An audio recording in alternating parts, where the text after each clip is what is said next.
Hey guys, I'm Rob Bass, and this is Comic Nation TV's only podcast about comics, The Caption Box.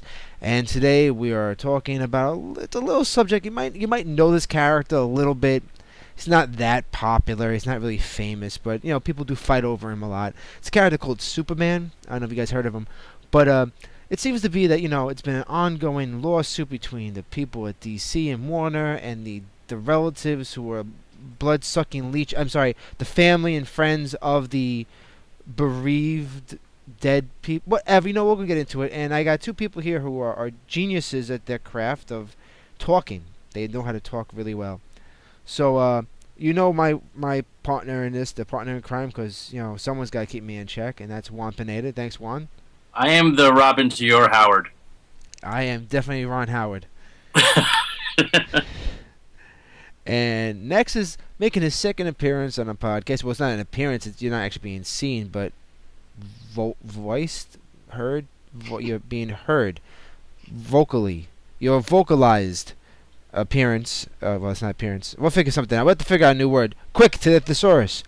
And that's Chuck Suffel. Chuck, thank you for being on. Thank you, Rob. You guys really frighten me. Sometimes you really frighten me. Oh, I do. I go out my way. Especially when I have to edit other podcasts and I'm constantly being corrected by Juan. Well, that's I completely just edit that crap out. Good. No. Then I recut it with the proper way of speaking. Good. So, all right. Basically, what we're talking about today is the ongoing lawsuit with DC and the families of the Jerry Siegel and Joe Shuster. Now, if you know who those two guys are, let's go and talk about who these guys are. One, who are these two guys? Couple of kids from Cleveland that created the world's greatest superhero, Superman.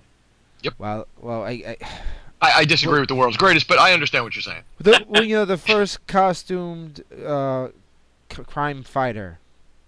Well, no, that's not true either, because that would have been the Phantom. Yeah. Book form. The biggest, the one who broke the biggest. I mean, honestly, he was, to this day, still the largest, best, probably the best known. So basically, let's go back in time a little bit and talk about this. First out, Superman originally was a story called The Reign of the Superman, which is based on the German word Übermensch, which means superior man, and it was a German word used for a bunch of Jewish guys from Cleveland. So that's kind of creepy, right? But they didn't know. Yeah, it's interesting considering Nietzsche, created the idea, and that was used in the wrong way in Germany, and then two Jewish guys co-opted it and made a superhero out of it. Well, they actually made a bald villain originally. The Reign of Superman was part of a fanzine book, and then no one wanted it, no one bought it. Nicolas Cage bought it. Yeah, Nicolas Cage. He did own that, right? That fanzine? He did. Oh, wow. And then Lisa Marie's like, if you want to have sex with Elvis, you have to get rid of your comic books. He's like, you got it, baby. Wow, side tripped on that one. Sorry. But anyway, so he did this fanzine. They did it back in Cleveland. He had this little fan thing going, and it was a 2-pager. It wasn't really much. It was a couple pages. And that was it. Then for 10 years, he was trying to sell this character, Superman, which he kept changing the design and keep trying to make it different. At one point in time, he actually fired Joe Shuster right off the book and replaced him with 3 different artists over time, and they all kept leaving the project. And then when no one else wanted to work with him, he brought Joe back. So before Superman was even thought about being sold, he already fired and brought back the so-called co-creator. Mm. So we got to mention that part. So that I just want to put Jerry Siegel in the proper light. And yeah, we're seeing which way your proper light is right here. We definitely see which end you're coming from on Siegel. Non-biased at all. Impossible. We're comic book fans. We have to be biased. You're like the Bill O'Reilly of comic books. Tonight, anyway. Affirmative action made that Superman character come to be. But so that happens, and then they start pitching a book around, right? They sent it to Will Gaines. Oh no, was it Maxie Gaines? Maxie Gaines. Will was the son. Maxie Gaines didn't want it, but because of Maxie Gaines, he didn't want it. He wouldn't touch it with a 10-foot pole. But he actually was monumental in getting the book published to begin with. He actually suggested the book to the guys who became DC Comics, which was National, I think National Comics at the time, and that's where we need to start about. So, normally when artists, Juan, you've done some little work stuff there with art. You want to talk about how a normal process in modern days of comic books works? Well, basically, it's you're hired to create some artwork for a published story. You do not own the rights per se, and you it basically is what is called a work for hire contract. Yeah, and that's all spelled out when you're hired. It's not something that's sprung upon you. It was a great comic book. It was a hero for hire. Sorry. Sidetracking again. I saw an Iron Fist at the Halloween parade. Did you? That's kind of interesting. And a Brother Voodoo. No, just the whole lot. Never mind. I'm not going there. Iron Fist. Never mind. Go ahead. It's more like an Iron Pinky, but we'll let it go. So basically, if you're a freelancer, you go to a comic book company and you work on a book, you are basically a hired hand. You're not retaining any rights to your creations. Actually, even if you actually do create a book or character for the company, they still retain their rights because it's their job. Really? It was Stanley's job to create content for the book, so he created Spider-Man, The Incredible Hulk, Thor, X-Men, but he doesn't retain any rights to those characters. And he's a perfect person to bring in one respect, because he has made such a career out of being himself that this is not a guy who's going to turn around at any point and say, I created all these guys. I think you guys should pay me millions of dollars for it. Retroactive. Well, in the long run, though, he does get paid and has his name on everything and stamped on everything. So it's a little different. Well, you're also talking about a whole long time later that all happened. And that's kind of the problem with this. You go back, you're talking about this check was written in 1938. This deal was done. It was going to be as big as it was. Well, okay, let's go with that first. Okay, now before we start jumping around all over the place, let's go right with the fact that the idea of what's going on is that they sued in the early 40s for the ownership of Superman, saying they didn't know better. Well, DC presented this check to the court, and the check said, we give you $282 for the work, $130 for ownership of the character, and both of them gladly signed the check. They took that money and ran. Now, let's bring up the fact that at this time, the check was written in March. The book didn't see print until April of A38, which even though it has a June stamp cover, it didn't come out in June. It was actually printed in April. That's how they did it back then. It was seasonal. It was like 4 times a year or whatever, how they did the books. And there you go. Now you have a check. They give all this money. Now they took a chance and they purchased, might I add, 25 cents an hour was the average rate people were making in 1938. So that meant in a month you were getting $40. Yep. They just racked in $412. Almost a year's wage. On one time thing. Plus they were getting paid for each issue they created. So now you can go ahead, Chuck. And this was the standard, am I correct? This wasn't the first comic book ever created. These guys weren't the first guys to ever sell a character. Well, actually, it was very funny. Most of the comics prior to Superman were reprints of comic strips, and then they started making original content. That's how. Eisner really books like The Phantom, Flash Gordon, Buck Rogers. They just reprinted old comic strips into form. You could even go further back to the Pulp Fiction writers and the Penny Dreadfuls. But this is what I'm saying. These guys. So there was an established business model, was there not? This wasn't the first time this was ever done. There was an established business model going back to the. So now here's my stance. My stance on my basic stance is you can't sign a contract, shake hands, look around. First of all, you're supposed to look around before you do that. But when you finally sit down and you sign the contract, or you take the check, or you say thank you very much for not kicking my ass out on the street, and you walk away with the deal you got, you don't get to turn around 3 weeks later and say, oh, but I didn't know. Well, you did know, unless. And mind you, 5 years they were trying to sell it. Nobody wanted the damn book. But unless you can prove that you were, and I've worked for lawyers, I've served papers, I did a lot of different jobs in that respect, and unless you can prove in a court of law that you were actually, that the wool was pulled over your eyes, that you were actually duped in some way, shape, or form, it's tough shit. Move on. That's the way it works. My question to you two is, what else did they create? See, that's a great point I want to bring up. That's the reason why they're suing. And now on top of everything else, now if you read more about it, as the year like 39 and 40 came about, Joe Shuster and Jerry Siegel's eyesights were really becoming bad. They couldn't actually draw the book themselves or write the book themselves anymore. So they started having like what Bob Kane did, is having a studio do it with their names on it. Mm-hmm. So they did the exact same thing Bob Kane did, except the only reason why they did is because they couldn't physically do it anymore. And then that's when I think they started suing, is when they started not being able to work themselves and they had to hire guys. I think that's when the whole idea they wanted more money came into. And that's the part that I hope irks most artists. The fact that, you can go your whole life just trying to nail anything really amazing. These guys should have just started giving interviews. Seriously, just start giving interviews. We created them. Yeah, we did. The DC would have admitted it. They wouldn't have said no, you didn't. They could have Bob Kane had it in his contract that his name has to be on everything that Batman. But you know what I'm saying? I mean, in reality, they could have 5 years later, that 10 years that they were suing for the rights back, they could have done other things. They could have traded on the fact that this was a popular comic and that they had created it. But instead, they just kept going back to the well. And I don't get that. I don't get not trying to move forward.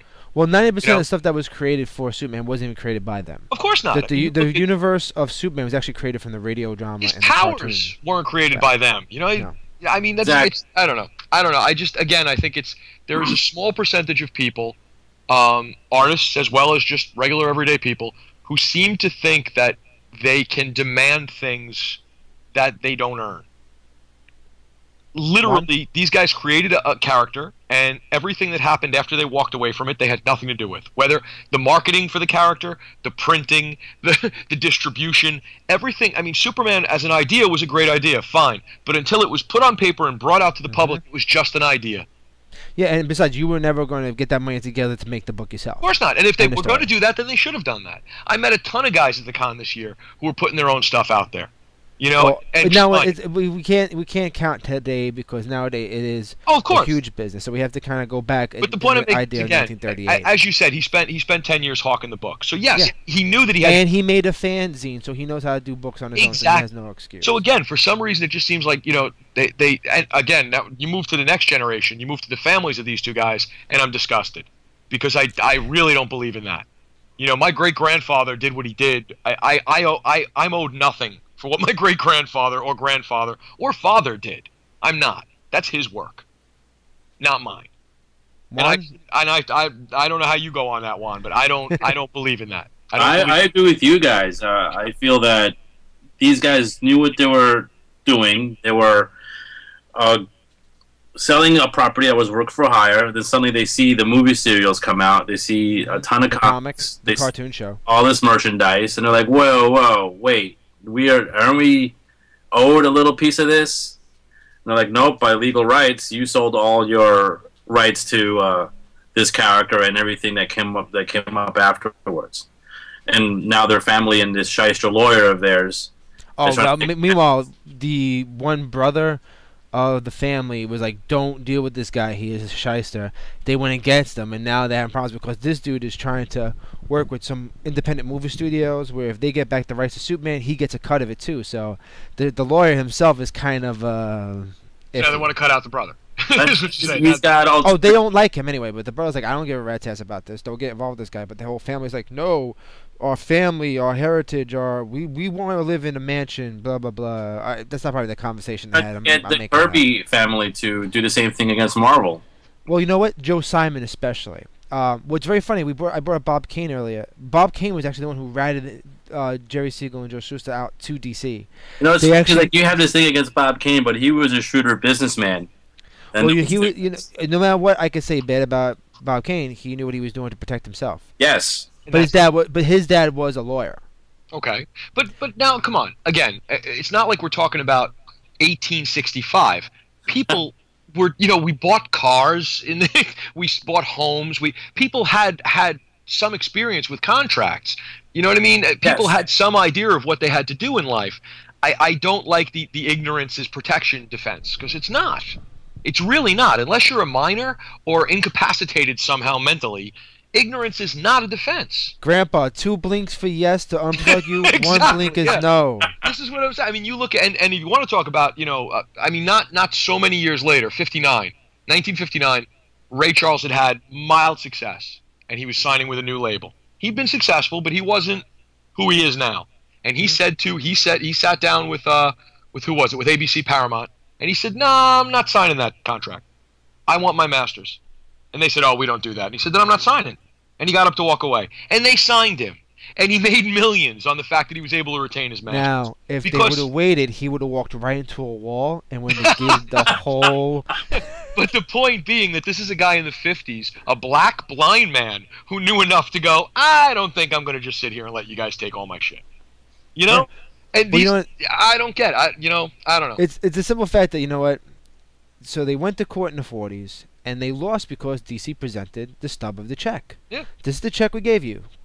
So they lost. So DC and Siegel and Schuster didn't speak at all. They were angry. But yet they didn't go anywhere else to create anything else. Yeah, well, that's a whole nother story. It's a whole other part of the story. They didn't. I mean, nothing else that I could find. That I could. Well, let's say they were Joe Simon. He bitched about Captain America. They go off and they create Fighting American. Yeah.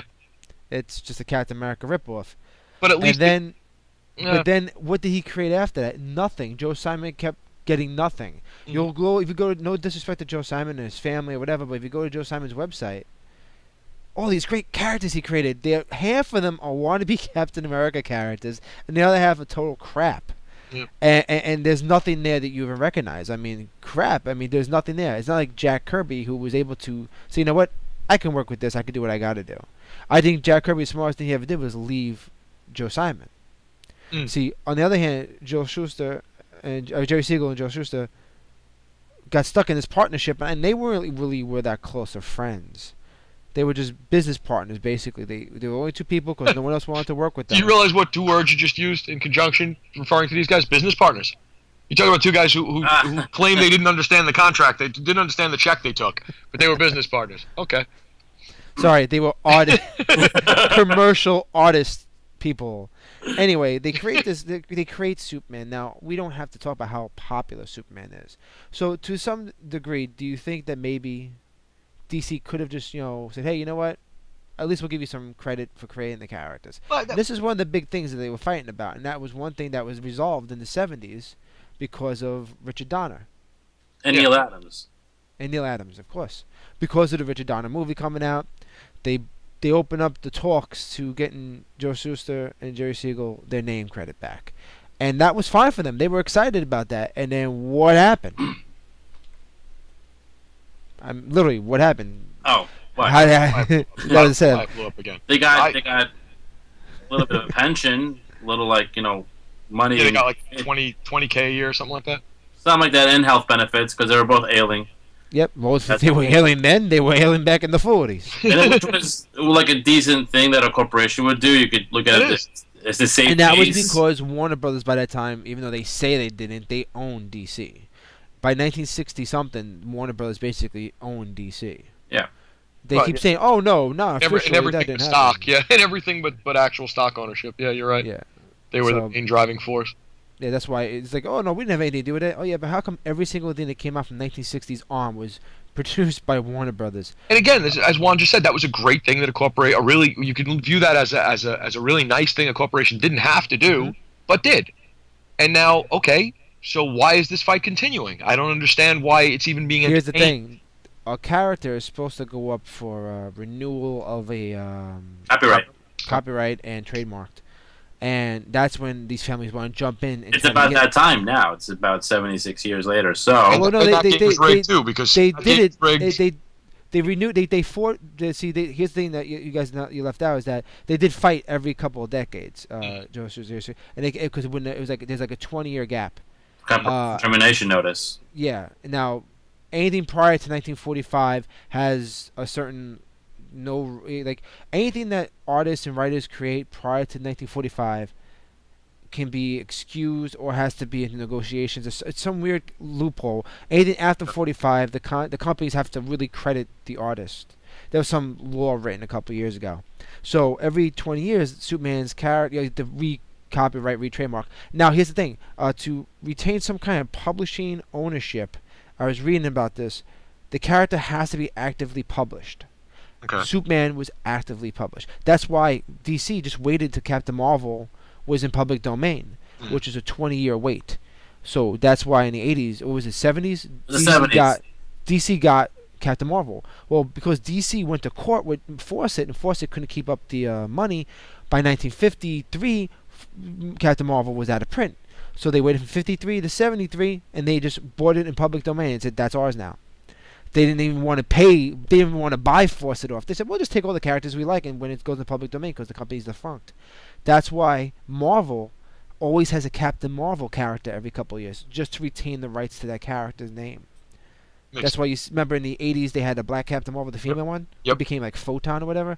So every couple of years they always have Captain Marvel, bring back Captain Marvel, make a new Captain Marvel, because to keep that name. So Superman's name always has to be kept. But what happens is the copyright and the trademark of the character is another thing. But yeah, and Disney keeps forcing the issue on that, just so they can retain Mickey Mouse. They'll keep pushing that envelope till it's like 300 years. They'll somehow, or they'll bring Walt back so that you don't have to. But by that time, they'll find a cure for being just dead. Exactly, yeah, because they have to keep that character, or their entire franchise is shot. Exactly. Or at least they should believe that.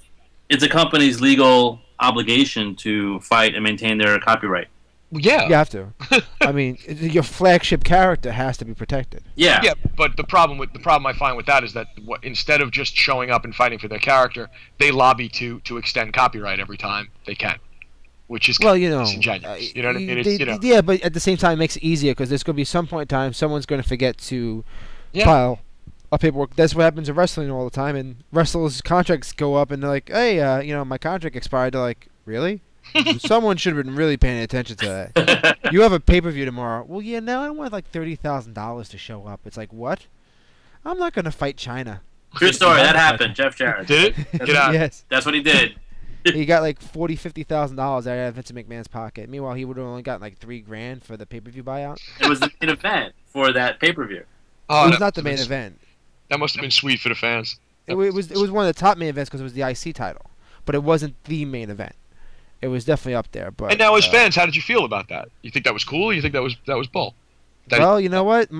We're just talking about Jerry Siegel and Joe Shuster. Hey, jackasses should pay attention to contracts going up. Yeah, exactly. And on the other end too, exactly. If would I have done that? On the other end, it's like if a dude can get a nice payday out of it, more power to him.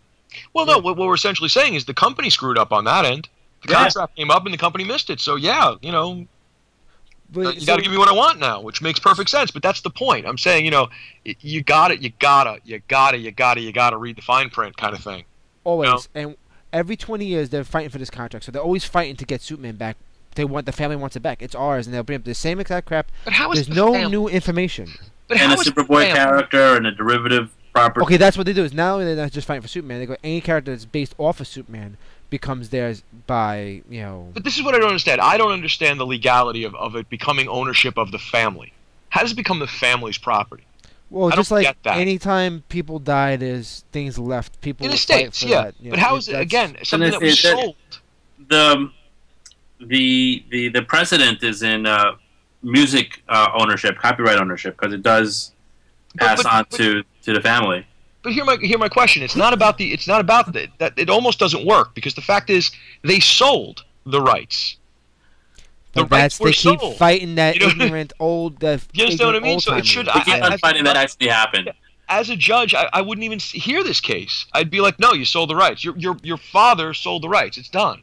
You can't fight for something he sold. You can't go back and try to get the car back you sold because it'd be vintage now. You can't do that. You sold it. I don't care if you sold it for a nickel. See, that's a great thing. It's like, you know what? I have this thing. I don't want it. Well, I'll give you $5. Great. A week later, hey, wait, that thing's worth like $30,000. Hey, I want that back. I want the $30,000 for that thing. And I mean, you sold it to me, I understand the whole it was their blood and sweat and tears aspect. Yes, it was. Oh, whatever. I don't even think it was that much. But again, I mean, do the ancestors of Picasso rally to get his stuff back? We know one thing that does happen for some book publishers is how we know this rule is in effect. When Bram Stoker Dracula with Bela Lugosi came out, the studio had to pay Stoker's family Mhm. the rights to use Dracula. Matter of fact, they didn't just use the rights to Dracula. They straight up, Universal Studios or Universal's, whoever, Universal, right? It was Universal. Yeah. Completely straight up bought out Dracula. They bought out Bram Stoker's Dracula. They bought it out. So now, anytime somebody makes a movie with Dracula, the family from Bram Stoker don't get paid. It's Universal. Universal gets paid. Okay. But they have to, by law, based off of Bram Stoker Dracula's book. Now is that just movie rights? Because I mean No, because this was based on a book. Yeah. This is from the book. Stoker's greatest work was Dracula. Yeah. So his family got the money and made the deal. Stoker by this time was dead. By 1932, I think he was really too old or dead. So. Or the Living Dead. Yeah, exactly. Or the undead. But that's the thing. So like, these are rules that have always been applied prior to Superman. Mhm. If Bram Stoker's Dracula family could have gotten this taken care of, what was their problem? Once again, like you said, they wrote it off. Yeah. Again, it's kind of the perception of what a comic book is and what a novel is. Authors had a bit more respect in society. So, Also, authors are apparently much more smarter than the comic book guys. so a copy. But you know what? Will Eisner was genius when he created the Spirit. Yeah, well, You know, that was for a newspaper syndicate. Another precedent is syndication rights. I think the newspaper comic strip industry worked on different terms because Charles Schultz and Will Eisner and Chester Gould. But Will Eisner was creating a comic book that was going to be sold in a newspaper. It was a different thing. The newspaper people didn't know how to go about it. And Will Eisner's like, look, if this fails, I want the character back as mine. They're like, look, who cares? What are you going to do with an old character? And they gave it to him. So literally, he owns, well, he's passed away, but his wife owns everything. Mm-hmm. But again, So that he can tells publish that it tells you anywhere he something. wants. But that tells you something. That tells you that the creator was vested in his character. Yeah. Not oh my God, I missed a payday. Which But is you know what what? I People think. can argue that Will Eisner already by that time had 2 studios he worked out of. He knew how to publish. But again, for that's not even people what I'm and- saying. I'm not even saying like knowledge of the business. I'm saying those 2 stories tell me that Eisner cared about his character and cared about what he created, Yeah. and Siegel and Schuster wanted to get paid. Straight up. You know what I mean? And fine, if that's what they wanted, they got that. You know, and then the families should be really proud that their father's works are attributed to them. You know, that's great. You know, Brian doesn't pay the rent. you know what? Thinking. Yeah. You might want to pay your own rent. That's all I'm saying. You might just when you lay down at the end of your life and they're throwing dirt on you, you may have wanted to pay your own rent. That's all I'm going to say about it. It's like create something yourself. At Exactly. the same time, there's many people that live off of their family's success. I don't understand that. I never got. I mean, it's always the way it's been. I mean, really, is Frank Sinatra Jr. anything without his father's name? No. Was George Bush? You know, seriously. You go back and forth with that, but my whole point is okay. So now they're fighting there in court, and now here's the thing. What they kept saying was the family kept fighting, saying no, that check never existed, it never was anything. They're lying. Tell them to prove and bring up the check. That's why the finding of the check is huge. significant, because it's like, oh yeah, by the way, remember that check you said didn't exist? Here it is. Oh look, there's your grandfather's name and your grandfather's business artistic partner's name. And they also, a part of this collection, have the clothes they were wearing. They sold their own freaking clothes off their back. Oh Wow. my God. If you look on the website, they have a link to where So it's is being this sold it? at. Do you think this is it? Is this the nail in the coffin of this case? Is this going to end it? No, they'll just fight over it again later on, until someone just stops it. You know what? Is that they want they want money is what they want. It's just- You know what? They want money, and that's all they want. Joe Simon's fighting the same way. There's a couple other guys, older guys, who are fighting in this big lawsuit saying we want retaining of our rights. And now because of Image Comics, Yeah. they can fight and say, well, now we understand the business and we want it. I mean, in fact, Todd McFarlane did a issue number 10 of Spawn that had Cerebus, Mhm. the aardvark, and he did this big, huge artistic endeavor where there's a big jail cell, and sticking through the arms of the jail cell is every superhero character. So Captain America's arm, Wonder Woman's arm, Superman's arm, the Hulk, and they had this big thing about the artist and the writer being in prison because of a corporation. Basically, a big fu to Marvel because Tom McFarlane thinks he created Spider-Man.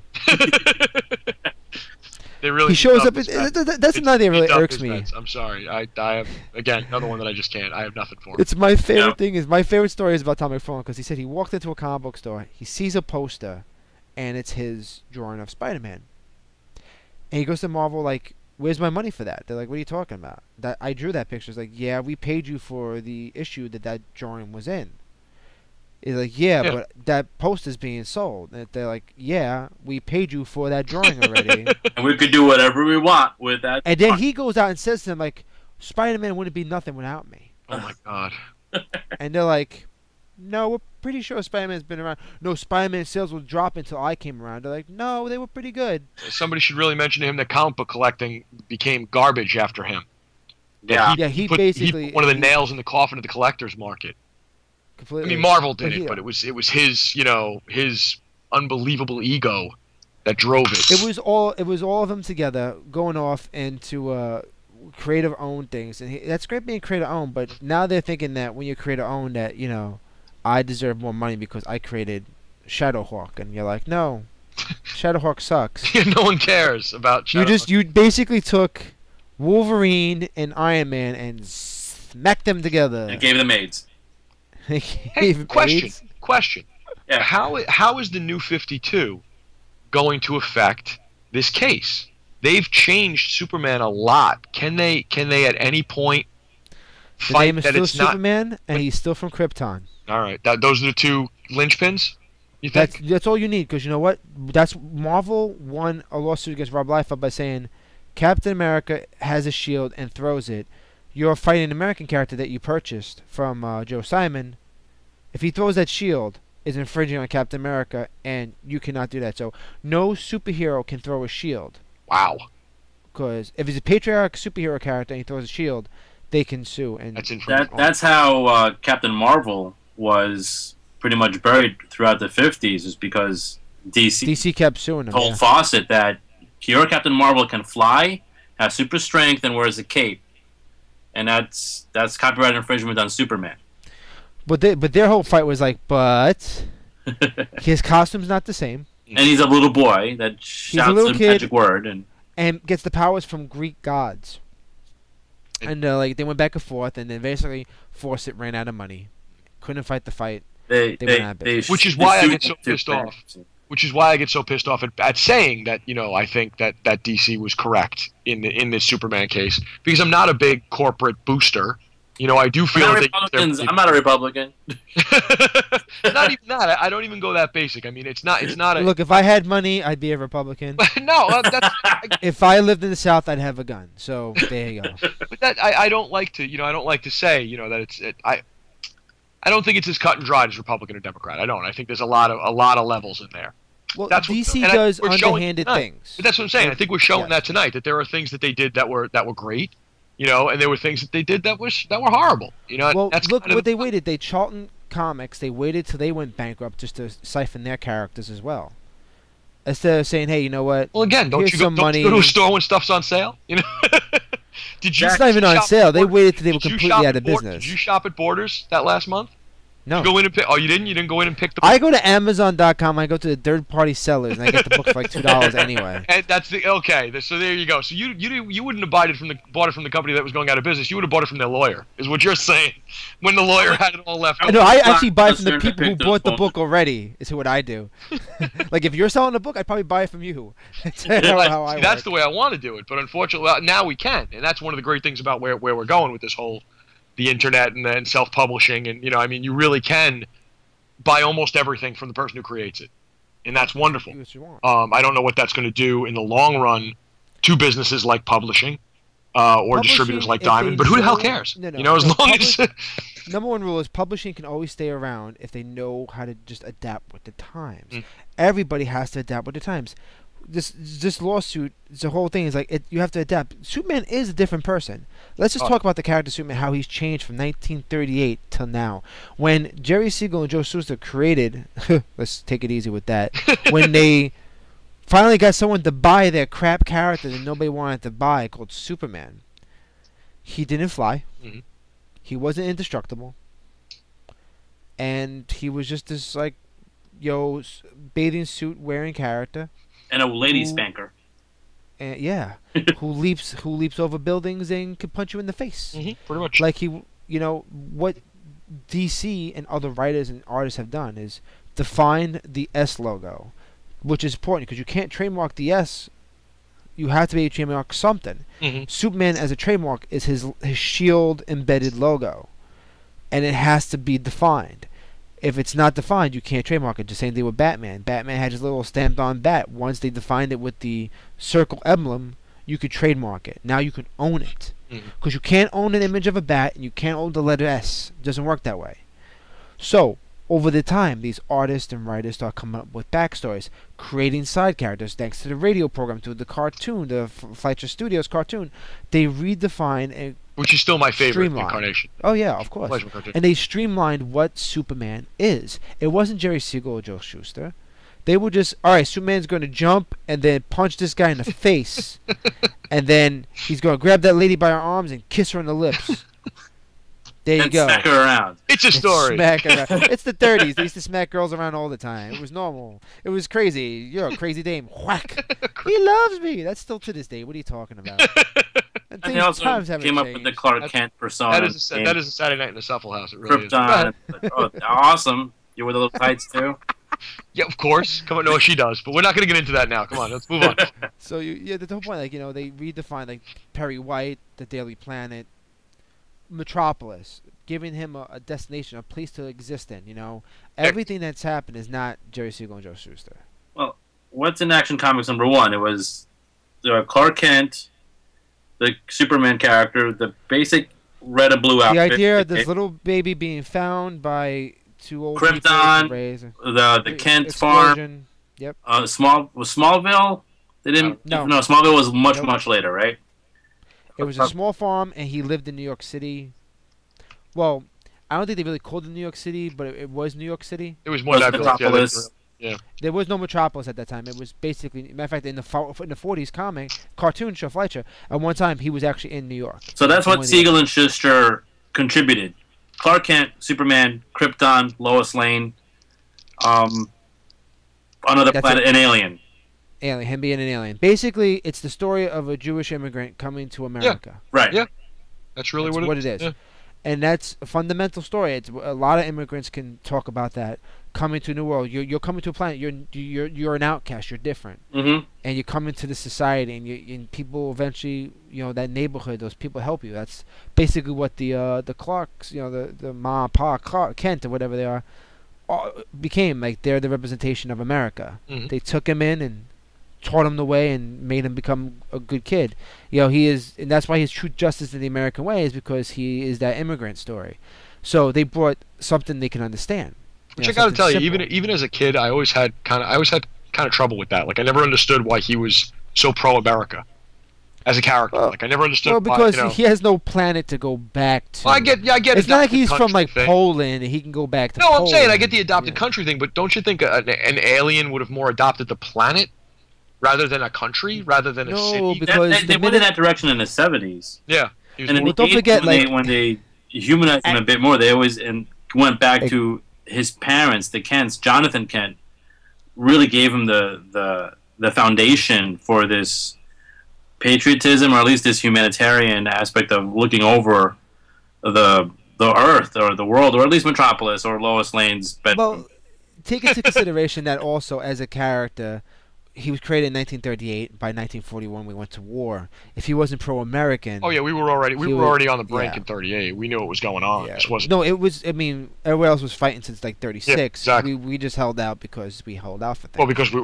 were isolationists at the time. If we weren't, nobody jumping into the war. That was not a. We weren't going in. We weren't going in until we got attacked. Plain and simple.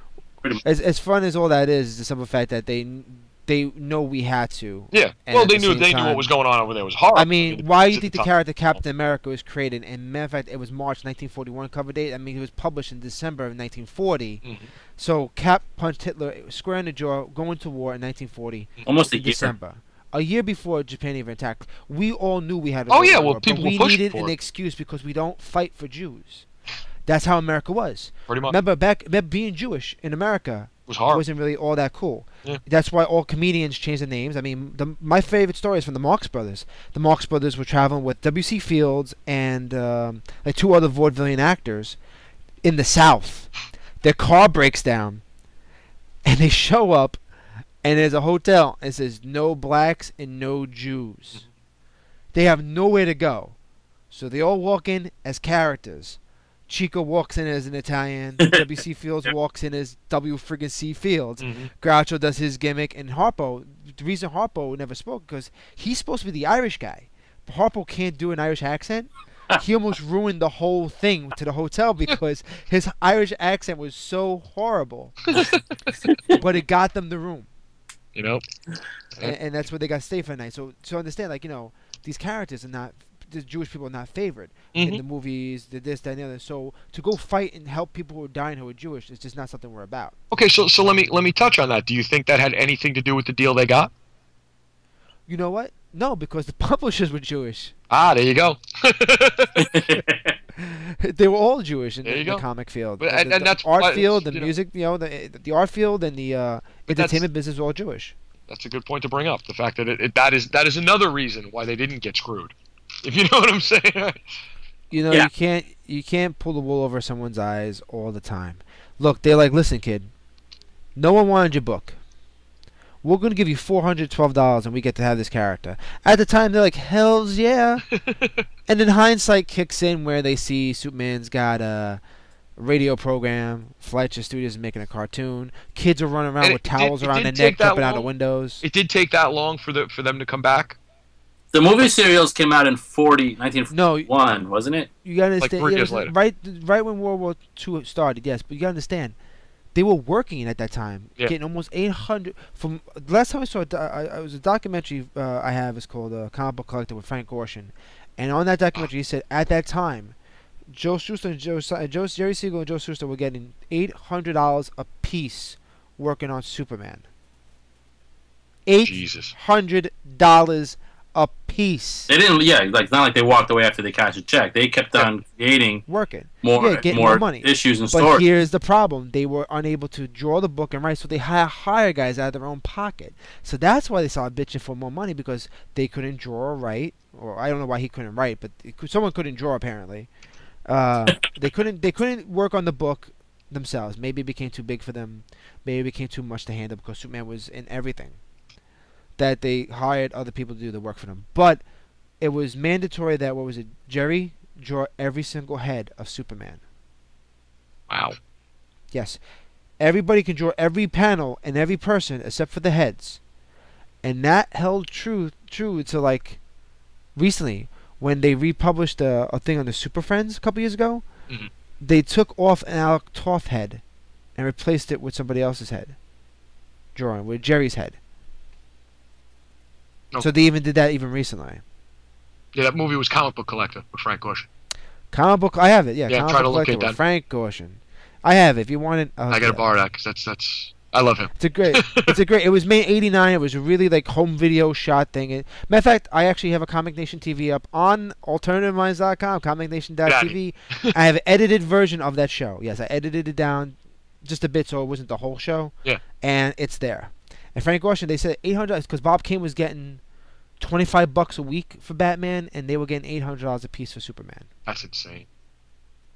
But that was in 1939, so that's a year after they already made their deal. So think about that. Money in 1939. 800. They were making 25 cents an hour. I mean, crap. They done made all this money, and then that's the equivalent to making I don't know a lot. I can't even do nowadays. That's insane. Imagine $800 a piece. That's ridiculous now. That's even now. I wish I was making $800 a week. That's good now. You're exactly. So. And then you got to say, so where'd all that money go? Oh, well, they were paying it out of pocket to pay people to do the book. Well, that's what they're saying, that they had to hire artists out of the pocket because they wanted to, they had to keep it going.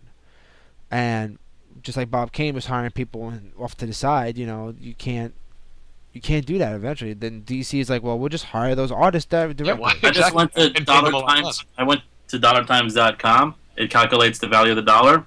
Yeah. With inflation. So $800 in 1939 is the same as $12,000 $524.51 today. Holy crap! And they were getting that, what, like an issue? Or They were saying a piece on the work they were doing, so they were each getting $800 to do Superman, which was monthly. Was it monthly or quarterly? It was not quarterly. I don't think they were monthly. They were bi-monthly. Okay. They were not quarterly. Still, they were out more often, but still, that's a lot of money. that's a That's crazy lot. okay. If you they're making $12,000 every 2 months, nowadays money. You don't make $12,000 every 2 months working at your job. Well, some of us don't, but some. No, I don't make that much, but no, never You know what I'm have. saying? Well. You don't make that. $12,000. never make that. I'm buying everybody a round of drinks. Exactly. Finally. Because oh, leave Seymour alone. So okay, I kid because I love. I kid because I love. That's... So basically, the problem is we're all kind of one-sided. I've been trying to take the opposite side, but it's kind of hard taking the opposite side when we have really, the same. it's kind of hard. I mean, it's kind of hard to defend the guy. It's almost easier to defend the artist and the writer because you could say, all right, maybe they were kids, maybe they were naive, but they still, I mean, they stuck around afterwards. They took the checks after that. They kept doing the work. So even that's hard to defend. But to defend the families who are still fighting this fight, and they even have some other like Legion of Superheroes. Siegel's got some credit with that, creating some other characters for them, like Bouncing Boy, I think. Didn't he create Matter? Didn't he like someone? Matter Eating Lad. Was he? I think did he create that? I think that was him. Oh no. Comic Book Resources has a thing called Comic Book Urban Legends Revealed, and I think they explain who those characters were created by. Oh Lord. A fan wrote the idea of some character having some kind of weird power, and I think somebody wrote that. I think it was Jerry. That's cool. But you know what? That could be a Bill Finger kind of thing just for the money. Oh. So then you got let's talk about that. Now you got these guys fighting, and then Bob Kane never fought because Bob Kane got won. But then someone like Bill Finger gets screwed over. Now that story I'm not familiar with. Okay, here's the thing.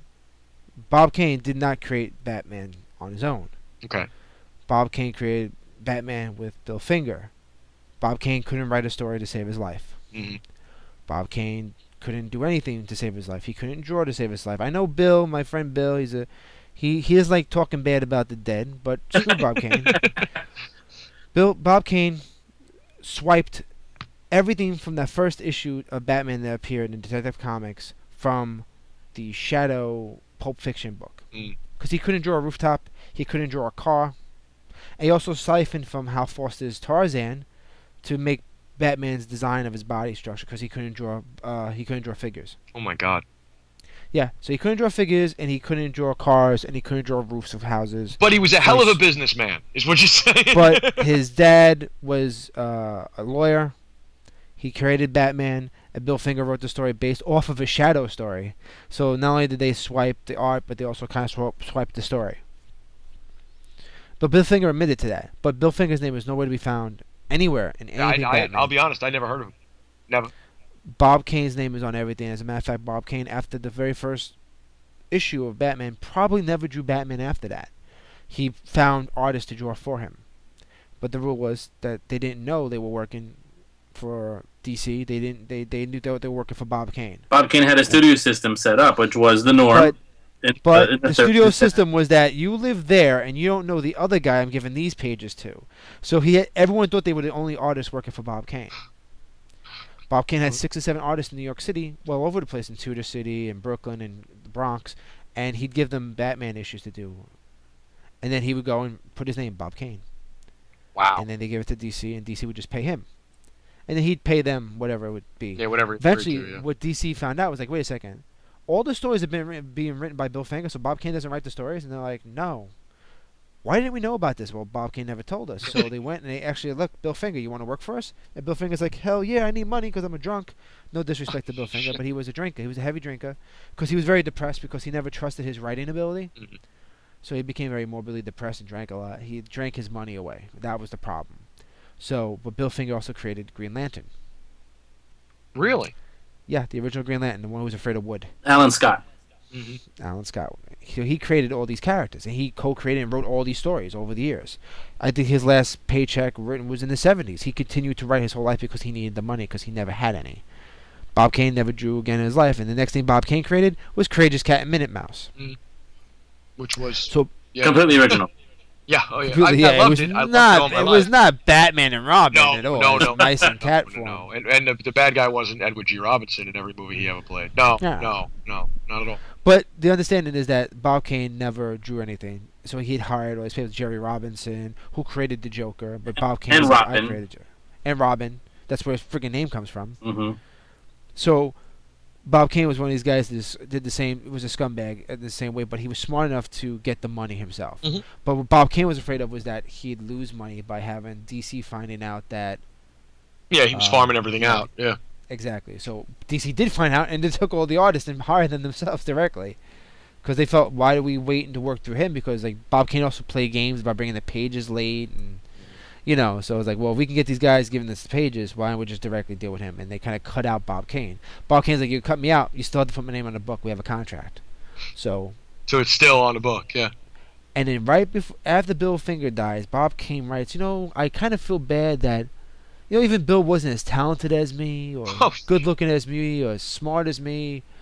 He should have gotten that credit as co-creating, helping me out with Batman.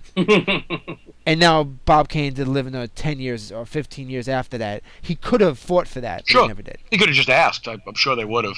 You know what I mean? At that point. Oh, yeah. By that time, they would have done anything. But they did. Have you ever read Bob Kane's book, Batman and Me? No. That is some self-serving bull crap. Go find it. You could probably find it on Amazon for $2 in the third-party store, and read it, because it's. I bought it thinking like, wow, this is going to teach me all about Bob Kane, because I was a kid when I picked up the book, and it was like they're going to teach you about everything about Batman. And I go out and I'm reading this, and even as a kid, I'm like, this guy's a jerk. And you know what? It did teach you a lot, didn't it? It did. And then finding out that he couldn't draw was even better. And so, I got to tell you, I'm sitting here, we're talking about this, and all I remember is Sunday walking around Comic-Con, and we passed, one of the art booths, the print booths where everything's $400, and they had a couple of framed Bob Kane Batman sketches, and they were gorgeous. It was like, it wasn't gorgeous, it was just really like evocative of. But did you see that classic. The Batman was identical to? If you ever see two Batmans, they're exactly identical. Mm-hmm. What does that mean? What do you mean? What does that mean? It's traced. Okay. Oh yeah, I know what you say. Yeah. Is it swiped? Is it just swiped over and over again? Yeah. Yeah, he just re-swiped his own one drawing of Batman that he did. Like he only knew how to draw it one way. But I remember. Yeah, if you ever look, the Batman drawing is still the 1930s, early 1940s, late 30s Batman drawing. He never changed the style. Meanwhile, by 1939, they already drew Batman differently. So if he can't draw Batman only other than one way, who's doing the drawings? Mm-hmm. So, I mean, you see that stuff. Actually, there was one guy who wrote an article about it, that he went and met Bob Kane. They had this big kind of promotion for Batman. And as a kid, him and like 6 kids went, and Bob Kane would sit there with a drawing board. And he had pre-made drawings. And the kids were like, he's like, so who do you want? Who do you want me to draw? And the kid's like, I want Batman. Of course, like 90% of the kids want Batman, right? So he would pretend to draw, but the kids saw he had a stack of ready-made Batman drawings. And he'd sign his name and give it to the kids. It was promotional. So they asked him, and the kid was like, I want the penguin. And Bob Kane looked at him. Because he didn't have a penguin drawing, but he had to draw the penguin. And it took a lot longer. And he did do it, but it wasn't like how you saw the penguin. Yeah. Anything from beyond 1939. So, or 1940, wherever the character was created. 1941 or whatever Penguin was created. I actually have a documentary. It's a Stan Lee's Excelsior box sets, and he actually has Bob Kane, and Bob Kane does one friggin' drawing, and it's the Batman. Mm-hmm. So you don't see him draw anything else. You don't see him draw a style or page design, because he can't. Unbelievable. And he. Yeah, it's sad. But he made it work. But he made it work because his dad's a lawyer. Yeah. So, it's, you sit there and you just think about that, like, Jerry Siegel and Joe Shuster. Do you feel, overall, Juan, do you feel bad for a couple of kids from Cleveland who didn't get their quote-unquote just desserts? No, not really.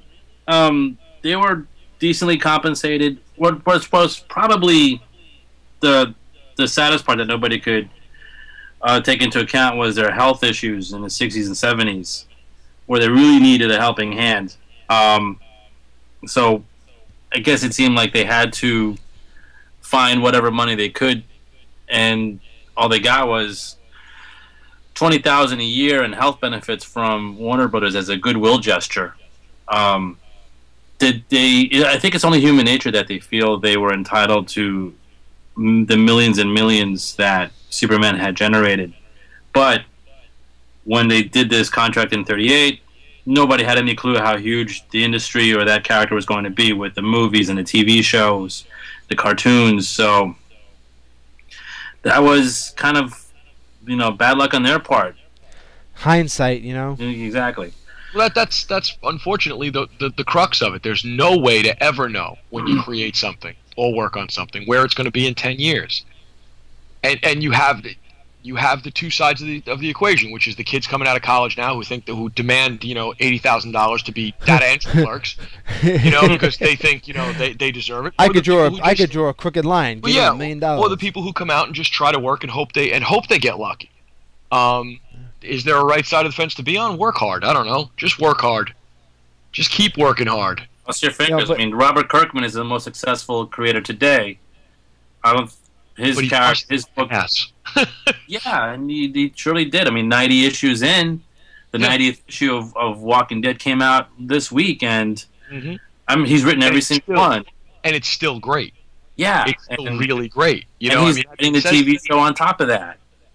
That says something. He's working on other titles, too, with Rob Liefeld. I did want to bring up a point in the fact of artists feeling jaded. I mean, it happens.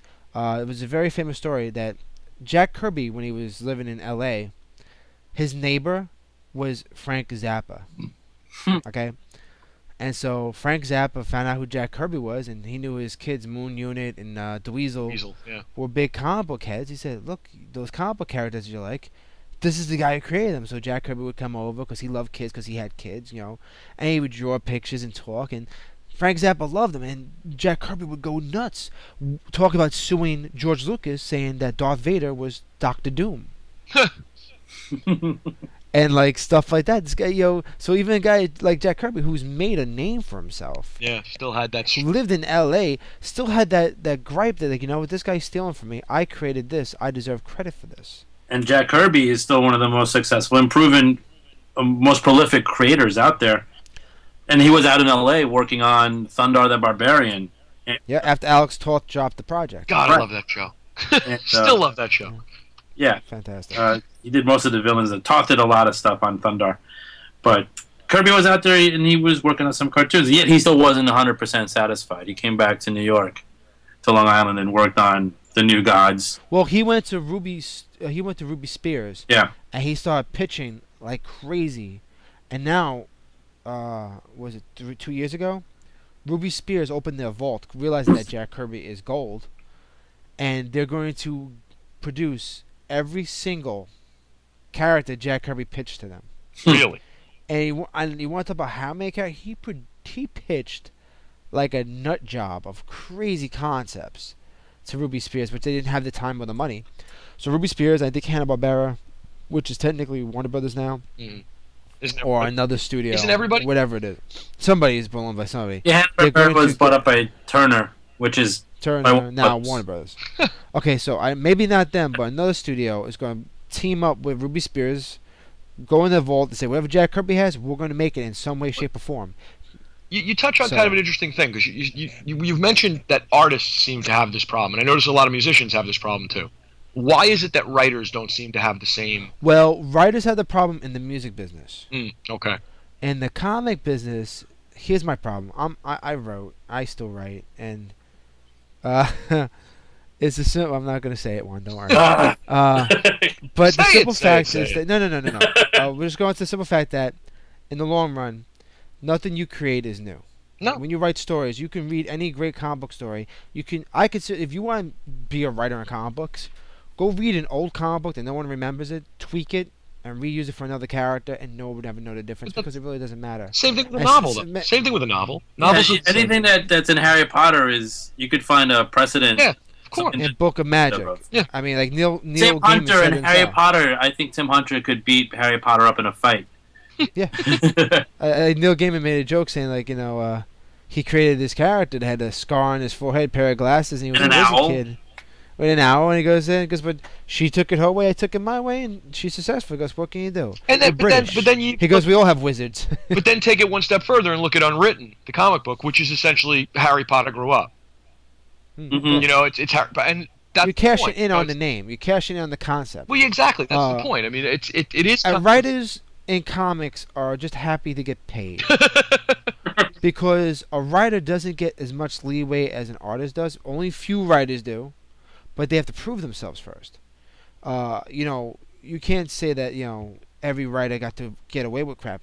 Like when Frank Miller was doing Daredevil, he didn't get to do everything he wanted right away. He had to prove himself. Mhm. But he drew the book as well, so they got a deal out of his ass. And that's what hurts writers in comic businesses. We don't fight that much because without the artists, we don't have anything but written word. Juan and I were at we watched some of DC's creator panel, the editor panel rather, where they were talking about breaking into comics. Yeah. They were saying, Is that with Joey Cavalieri? and wait, No, I it have to pull it up. wasn't Kirkman, was it?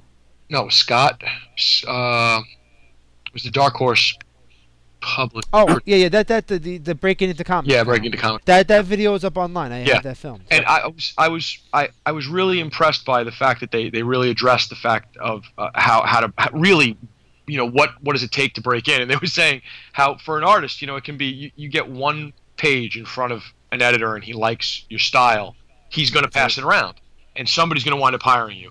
But for a writer, we got to read it, and we don't have time. So you're going to have to keep coming after us. You're going to have to keep coming after us. And that is the shame of it, that they have to work so much harder to get noticed.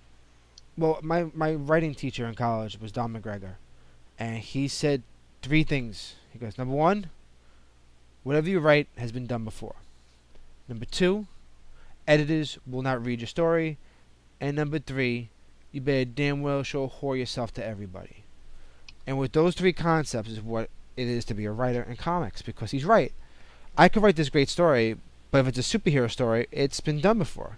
What does your superhero do? Well, he flies. Guess what? There's a million characters that fly. What else does he do?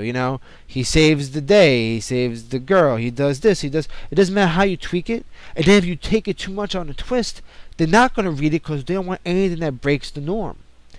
Number 2, editors don't read stories. They want a synopsis. What is this story like? So basically it's Superman meets The Walking Dead meets a lemon. It's an elevator pitch. That's what you call the elevator pitch. If you could you have them with the elevator pitch, that's something. But here's the problem. We're not allowed to do that because we can't meet you. We have to submit whatever we're writing. So you can't put that in the pitch. You have to give a brief description of, think of the world like this, but you can't say, it's like there's a workaround you have to write, right? So you have to, in the first paragraph, you waste just going, please read the rest of these 2 pages. So the point we're touching upon is that the comic book industry right now is completely different from what it was like in 1938. Exactly. Where now, back then, those guys are just, there was not many of them. Well, now you cannot submit. What you're saying is you can't solicit you can't propose an unsolicited idea to a comic book company. DC won't even look at you. I know. No. So now a writer DC won't look at you because they got sued. Self-publish in order to get noticed. Yeah. If you can prove to a studio that you can make money on your own, they'll pick you they'll up. snap you up. But you know what? There's absolutely no difference between this and the music business. By the way, it was identical. Scott Alley and Matt Gagnon who did that. Yeah, it's on AlternativeMinds.com. Scott Alley was really, really. You should watch it if you haven't seen it yet. It was really well done. Scott Alley had a lot of good stuff. AlternativeMinds.com. Okay, pimp it, man. Pimp it's on my website. I'm telling you, know what? I was there. It was good fun. Yeah. For those who weren't there, go to AlternativeMinds.com and click on the NYCC 2011 coverage. Breaking into Comics panel. It's right there. It's beautiful. It was filmed by somebody, apparently. I had no idea what he's doing. It's there. It doesn't matter. You can hear it. If you don't like looking at the video footage of 2 people talking, just listen to it. Surf Facebook and listen. That's the way I do it. Yeah, that's it. But So that's like I say, there is a difference between how it was then and now. Back then, there was not many people wanting to be in the comic business, and 90% of them would never admit to being in the comic business. Now, kids get to do whatever they want. We could do so much more now. We have so much more abilities to do stuff, and yet it's so much harder to get in. Because of Well, the you see volume of the competition. There's so many people out there, and as a writer, like I said, how many millions of people are submitting ideas for scripts now? Mhm. They're never reading them. DC refuses to look at anything unless you're referred to by somebody else. That's like how actors think they can get a job. It doesn't work like that. You have to be referred. You have to have an agent. Music business, you can't just walk into a record studio with a CD. They'll throw your ass out and throw your CD in the garbage. Well, You they have to have be- to. Again, they have to because they're protecting the company. They're protecting themselves. They're protecting themselves from being sued. They're protecting. Same thing with publishers. Publishers don't want your manuscript unless it's represented because they don't want you to say I sent this manuscript and you read it and then you did a book similar to it. But You know what I the mean? number one rule is you always, when you send in a script, if you're going to mail something, certify that you get a ticket back saying that this person signed for it at that place of residence. That protects you. That was the first thing I learned when I was submitting stuff to Art Spiegelman and stuff back in the 90s, was to, when I would submit pages or whatever we were doing, to get it certified. Because that you know who picked it up. Mm-hmm. And that way, if they don't use it and you find out they used your story later, you can then go, hey, see this? That says Art Spiegelman. That's your hand signature there, jerk, and now I want my money. All right, there, tough guy. Now pay me. Now pay me my money. So you have to know how. You also, as a person, need to know how to. Well, this is how we started this conversation. You know, it's Yeah. kind of You have to know what you're doing. Yes. You can't walk into it and say you didn't, because now at least the studios and the companies do protect themselves against people who don't know what they're doing. Is it possible that these two guys didn't know what they're doing? Well, they stuck around long enough to have learned it in the first 3 months. You know, I don't know why it took them 10 years to really start the fight. Well, because at that time the copyright laws allowed that to happen. They went to war, and then DC just said, all right, well, you guys aren't having anything to do with this story no more. Like a lot of things, which is the exact same thing happened to Joe Simon and Jack Kirby with Batman, Captain America. After issue 10, they left, right, because they think they had to go to war. And they couldn't do the pages no more. When they came back, Cap was being done by other people, and then DC Marvel's like, yo, this is ours. Mm-hmm. Now, my case is that I don't know if Marvel ever paid for ownership.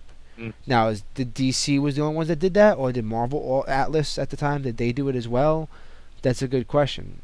Seems to be it's a difference. But it also depends on how the creators and writers and artists were hired. It depends. Yeah. You know what I mean? That work for hire, like Martin Goodman, the publisher of Atlas, who said, "You come up with something for me, for the company," and Simon came up with the Captain America, and that's it. So was it implied? Was it a write-out contract? The difference was that Siegel and Schuster had Superman, and they came to national periodicals with the concept, the idea. Simon and Kirby were already working at Atlas, and Goodman said, "Come up with something," and they came up with Captain America. Now here's and so that's implied that it's already work for hire. Mm-hmm. Now here's how significant Superman is as a character.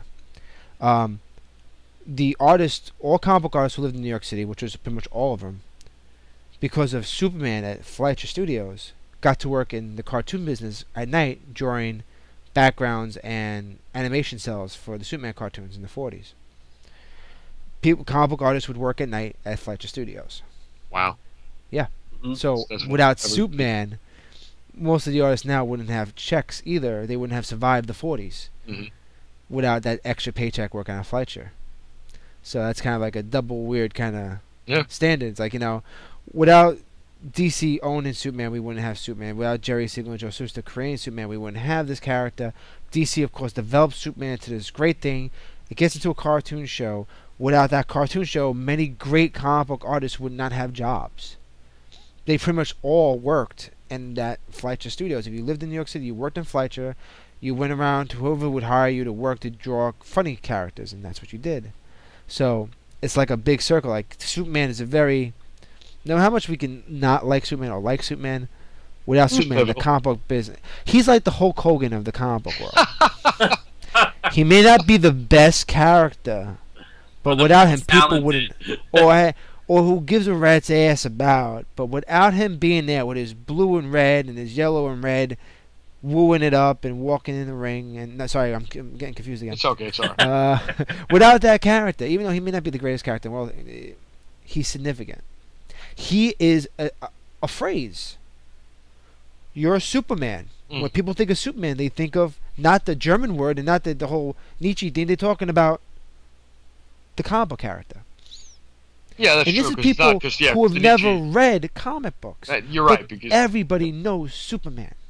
If you don't know him from the comic books, you know him from the cartoons. If you don't know him from the cartoons, you know him from the TV show. If you don't know him from the TV show, you know him from the movies. You don't know him from the movies, you know him from the Macy's Day Float Balloon. You know him somehow. True.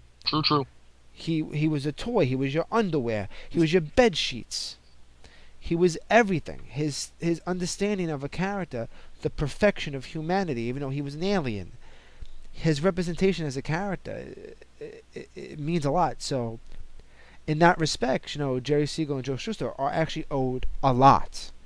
Because without their initial little acorn, we wouldn't have this mighty oak. But does that mean their families are entitled to it? God, no! Tell them to make a tuna fish sandwich and shut up. All right, so that's that's my parting shot. No matter what they were deserved, no matter what they were owed, no matter what they deserved, no matter what they did it. Yeah. In 1938, well, 28 if you want to say he was banging the book around for 10 years. So fine, okay, enshrine them, memorialize them, make them to be the comic book gods that they were. But the families don't deserve nothing. I had to add it myself. Because if sorry, if in the long run, they want to fight for something, they should fight for the respect of the parents. Exactly. For the guys who created the character. That's all you should be fighting for. But they're not fighting for that because they couldn't give a rat's ass about Superman. They couldn't give a rat's ass about their great grandfathers right now, because that's pretty much, I think they're up to the great grandfathers. They couldn't give a rat's ass about them. They don't. That's just. Are they involved at all with enshrining that house in Cleveland? Are they involved with the Superman Museum in Illinois? Are they doing anything like that? I don't know. They just want.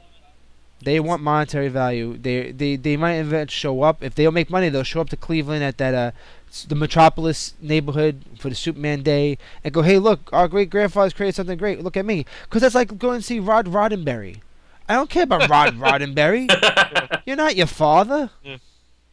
Your name might be Roddenberry, but you're not Gene Roddenberry. Your name is Rod Roddenberry, and Gene has a very sick sense of humor. Your name is double R. Your name is Rod Roddenberry. You're like a cereal name. Rod Roddenberry's Puffy crisps. Well, I think that's interesting. I think it's especially coming from us because we are guys who go to comic conventions, and we're guys who will go up to a table of somebody who nobody else would know. But you walk up to that table and you shake that person's hand. You say thank you for your for that great comic book you put out, or thanks for that great story you wrote, because we do appreciate that. We do appreciate the creators and artists. We do that. I do. Yeah, we do. That's why I go. Oh yeah, sure. That is why I go, man. That is honestly why I go. I stand behind Juan and tell him talk to that guy. Oh no, every year. Every year I go up to Temple Smith's table and I go, what do I read next? Just tell me. What do I read? I'll go buy it. You tell me what to buy, I'll buy it. Every year he tells me what to buy and I buy it. And everything he tells me to read is amazing. It's disturbing. worth. I couldn't sleep after hanging out with him. Yeah, he's a scary dude. Okay, now we're talking about guys who created stuff. Let's shoot this on a positive note. I want to, for the young guys now who've been making books on their own and doing it the independent way and trying to make it the best, let's all go around and pick some of our favorites and just pimp these guys a little bit. This way, in the long run, maybe someone will pick up their books because these guys deserve it nowadays, not people who got lucky. How about the guys struggling? So, Juan, is there any books that you maybe have read over the time that are underground, maybe independent, where you can find it, someone you can talk about? Yeah, a couple of people. First, the guys at Mega Brain Comics. They're local. They're from around here. They got their comic book in some of our local stores like Royal Collectibles, Jim Hanley's, and Hanley. Isn't it Hanley's? That store on 33rd Street. That store on 33rd Street. JHUniverse.com. It's called American Dark Age. It's like Joan of Arc meets Mad Max. Story of a punk rock girl who learns how to survive in a post-apocalyptic dystopia with some pretty kick-ass artwork and really decent writing. So Take Dungeons and Dragons and mix it with the Tank Girl. I don't think there's any dragons in there. I didn't see It doesn't dragons. matter. I'm trying to figure out what has swords. And yeah, that has swords.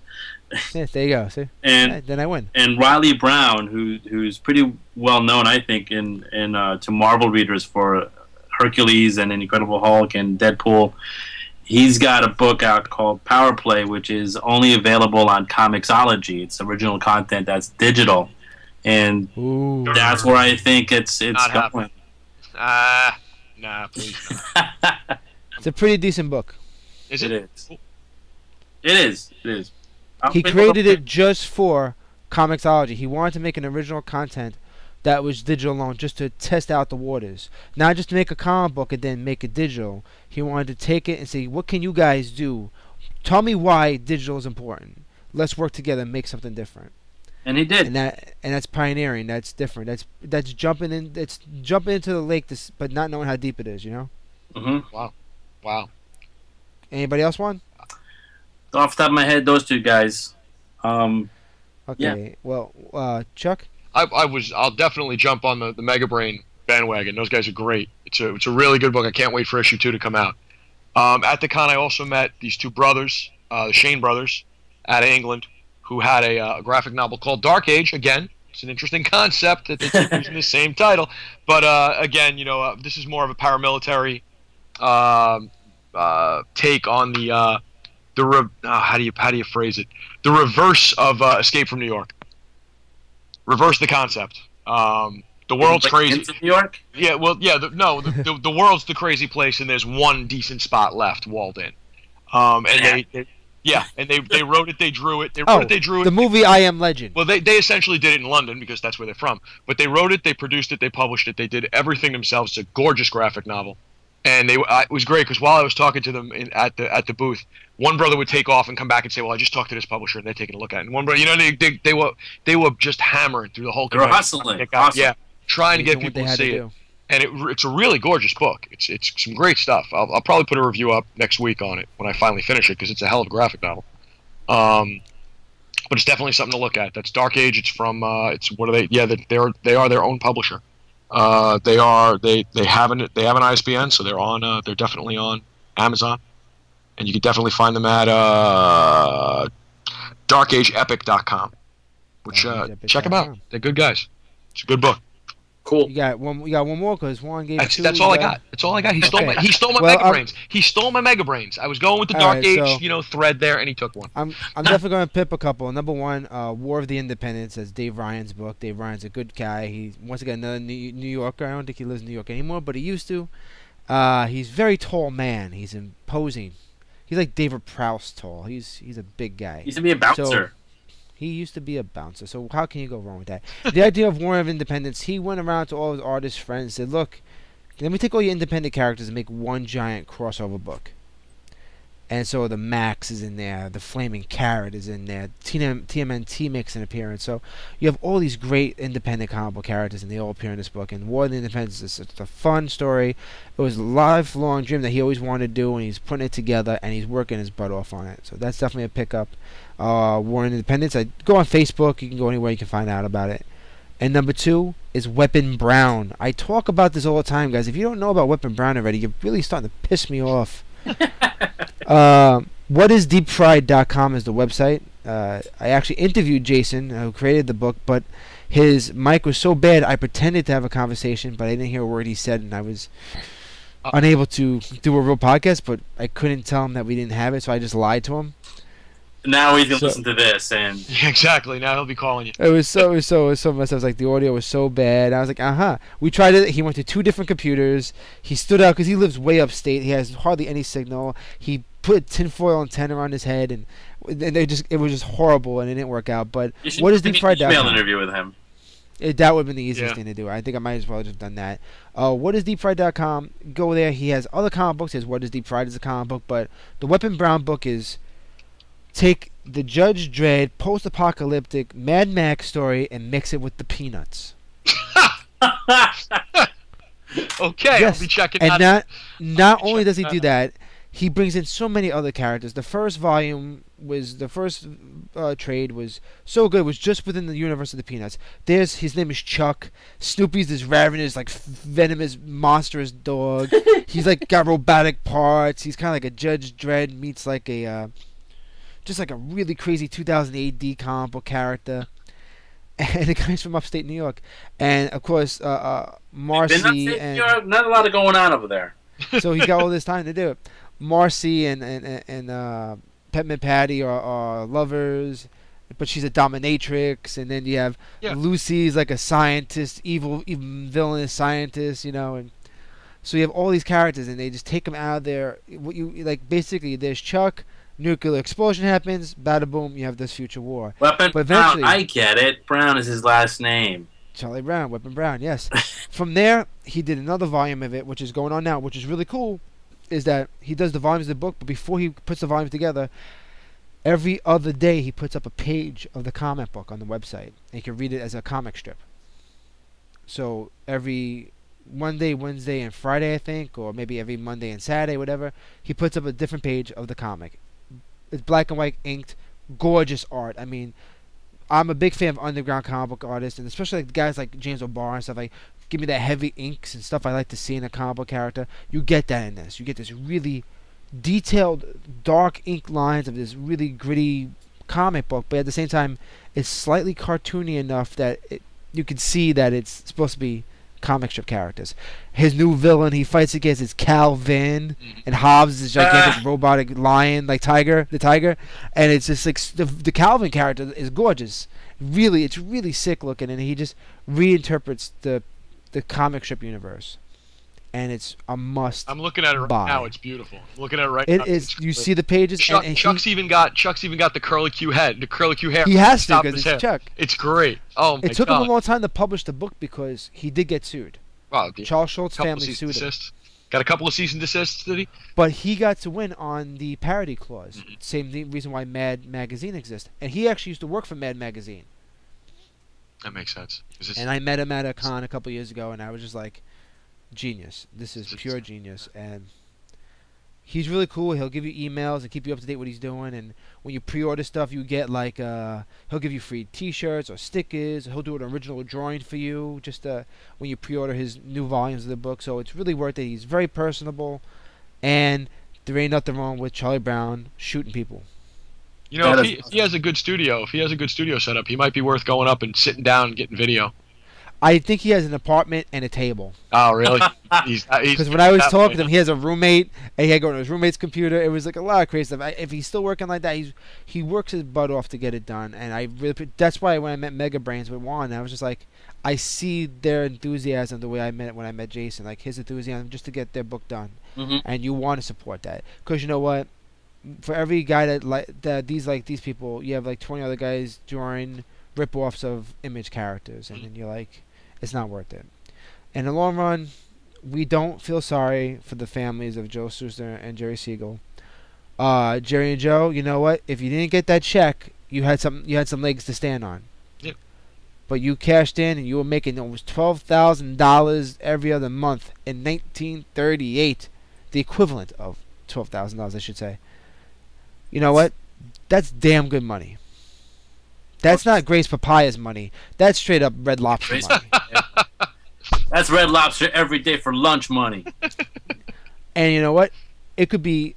I mean, it was in the perspective. They were earning. The Saturday Evening Post said they were earning. In 1940, they were getting paid $75,000 a year, but National Comics was earning millions on Superman's profit. So it doesn't matter. Somebody put their bug in their ear that like, yo, you should be getting millions too. Like, no, that's not how it works. Yeah, you should have thought of that before you signed away the character. Sorry for you. Well, guys, now this is the time when I say thank you for both being here. And for a subject I thought it was going to be a little shorter than it was, it went a lot longer than I thought it'd be. So, okay, really quick, now we got to promote ourselves. Juan? Twitter, Juan C. Pineda. It's Pineda. Chuck? Yeah, I have a couple of new reviews up on Tumblr. That's chucksuffel.tumblr.com. And Twitter? Twitter is Chuck_Suffel. And guys, just hit up the Pop Culture Network's forums. Let us know what you think. I'll go Alternative Minds, MINDZ.com, ComicNation.tv. Wherever you're hearing or listening or watching what we do, continue to support us. We appreciate it. We don't ask you for money. We just ask you to watch it. I was going to ask for money. No, you aren't. Shush. We don't need money. We're not doing this for the money. It's for We love. want to do it for the money. We would love to do it for the money, but we're not at that level yet. But eventually, we're getting fan bases. I get new followers every couple days. YouTube gets following all the time, so it helps out. You guys keep doing it, and go to Juan's Twitter page. Go to Chuck's Tumblr page. Go to Juan's Tumblr page. Check everything out, and just let us know what you think. Juan, where is your Tumblr page? It's Turtle Stampede at Tumblr. So, Turtle Stampede at Tumblr. And guys, I have a blogger too. Flying Fists of Fury. you know what? Say goodnight, Just give me Gracie. banners. just give me banners. I'll put up on Alternative Minds site already. I'm gonna consolidate. I'm gonna make like one big brand name thingy, whatever. When he has some time, Rob. When he has some time to himself. You too. Just give me a banner. I'll put it on there for you. All I'm right. trying to figure out my brand. Your, Thanks again, your Rob. brand. As I'm usual. gonna brand myself like Kim Kardashian. This is a lot of fun again, Rob. Anytime, man. Oh yeah, definitely. I was going to make this into a video. Then I was like, we're going to show a picture of a check. I'm like, maybe I get some people's opinions on this. Maybe I'll get something good out of it. So I figured it'd be a little easier. Podcast a little easier to edit than doing a whole video thing. Yeah. So guys, thank you for listening. And Superman's check is bullcrap. Enough said.